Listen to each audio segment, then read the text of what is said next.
की प्रगति, इस विद्यालय की उन्नति के अध्याय लिखे जाते हैं और आपकी उपस्थिति से ही हम अपनी मन की बात आप तक पहुंचा पाते हैं। मुझे बहुत प्रसन्नता है कि मेरे पिता की उम्र के यहाँ पर पालक पधारे हैं। मैं फिर से उनका हृदय से हार्दिक स्वागत, अभिनंदन करता हूँ।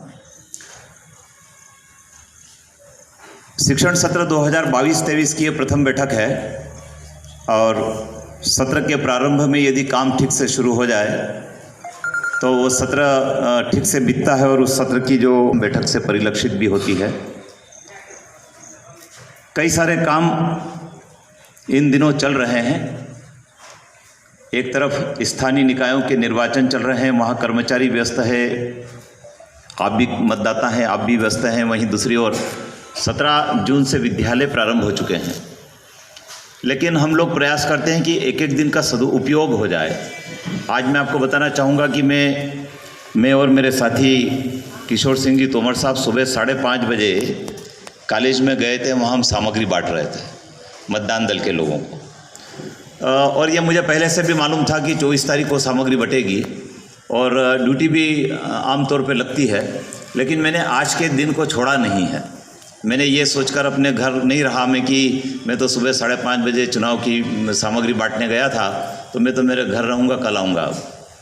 मैंने आज के दिन का सदुपयोग करने का निश्चय किया था और अपने साथियों की बैठक की थी और उसमें कहा था कि मुझे 24 तारीख को ही पालकों की बैठक करना है, ताकि अन्य कोई दिन हमारा ऐसा न बीते जिसमें सुबह 10:30 बजे से स्कूल स्टार्ट हो और बच्चों की पढ़ाई नहीं हो। तो आज के दिन का चयन हमने किया है। चाहे हम लोग व्यस्त हैं, लेकिन कोई दिक्कत नहीं है। हमें जो बात इस विद्यालय के बारे में आप पालक को बताना है और आपसे जानना है, तो आज का दिन बेहतर है। और कल आप लोकतंत्र के महायज्ञ में मतदान करके योगदान भी देने वाले हैं, तो उसकी भी हम लोग आज यहाँ पर शपथ लेंगे, क्योंकि मताधिकार एक ऐसा अधिकार है जिसको कोई छीन नहीं सकता हमसे और उसका कोई मोल भी नहीं लगा सकता है, जिसका हम कल उपयोग करने वाले हैं। मेरे विद्यालय के जो साथी लोग हैं, इन्हीं की उपस्थिति से, इन्हीं की सक्रियता से मैं भी अपने काम को गति दे पाता हूँ। सबको काम बांट देते हैं, सब लोग अपने काम को करते हैं, मुझे तो बहुत कम करना पड़ता है। मैं तो सबसे अंतिम पंक्ति पे रहता हूँ, आगे यही लोग रहते हैं, यही लोग युद्ध लड़ते हैं और उसका श्रेय मुझे मिल जाता है। पढ़ाते सब यही लोग हैं, गतिविधियाँ यही लोग सब करवाते हैं। आप देख रहे हैं, मुझे तो अंतिम पंक्ति पर ही बोलने का अवसर मिल रहा है, पहले तो इन्होंने ही अपनी बात रखी है। तो मैं तो इनके दम पर ही काम करता हूँ और फिर आप लोगों का यदि सहयोग उसमें जुड़ जाए तो फिर विद्यालय में जो उपलब्धियाँ होना चाहिए वो उपलब्धियाँ होती है।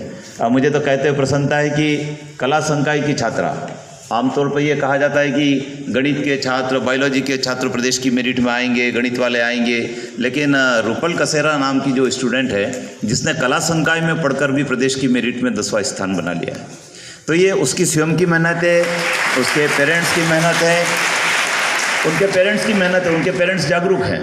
जब वो मेरिट में आई, मैंने देखा उसके माता जी जब यहाँ पर आई तो उन्हें बड़ा उत्साह दिखा और विद्यार्थी ने स्वयं ने मेहनत की है, शिक्षक का मार्गदर्शन उसको मिला है।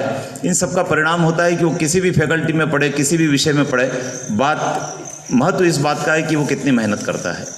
और हर संकाय का अपना महत्व है, हर विषय का अपना महत्व है।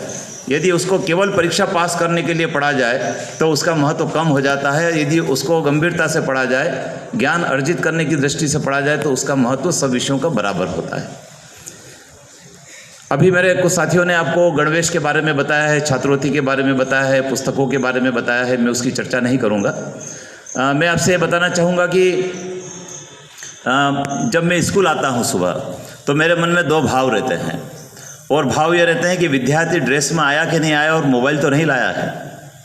यदि 2 चीज़ें क्लास में मेंटेन हो जाती है तो मुझे टेंशन समाप्त हो जाता है। यही 2 चीज़ें ऐसी है जो कक्षा में अनुशासनहीनता को बढ़ाती है। शिक्षक जब अपना पीरियड लेकर आता है 40 मिनट का, वो अपना कक्षा छोड़कर दूसरी कक्षा में जाता है और इसके बीच जिस क्लास में शिक्षक खड़ा है वो अपनी क्लास को छोड़कर वापस संबंधित क्लास में जाता है। इसका जो अंतर है 5 से 7 मिनट का, 10 मिनट का, इसी में वो विद्यार्थी मोबाइल चलाते हैं, उसमें धमाल करते हैं। और को एजुकेशन का स्कूल है। मुझे चिंता इस बात की रहती है कि मेरा विद्यालय ऐसा विद्यालय जहाँ पर गर्ल्स भी पढ़ती है, बॉयज़ भी पढ़ते हैं, और वो विद्यार्थी पढ़ते हैं जो 18 वर्ष की उम्र के निकट पहुंचने वाले हैं। तो उनके साथ मुझे बहुत चिंता रहती कि कहीं कोई घटना घटित हमारे स्कूल में कक्ष में न हो जाए, मोबाइल का दुरुपयोग न हो जाए, धमाल न हो जाए कक्ष में। इस बात की चिंता मैं सबसे शेयर करता हूँ। सब लोग मेरे साथ कदम से कदम मिलाकर चलते हैं और चिंता करते हैं, घूम घूम कर देखते हैं कि कोई परेशानी तो नहीं है। मैडम ने अभी कहा भी है कि बालकों को यदि कोई समस्या आ जाए तो मैडम को बेहिचक आप बता सकते हैं, उसका उपाय होगा। किए भी है हमने उपाय। ऐसे अनुशासनहीन विद्यार्थियों को हमने यहाँ से SLC भी दे दी है। ऐसे विद्यार्थियों को हम रखते भी नहीं हैं।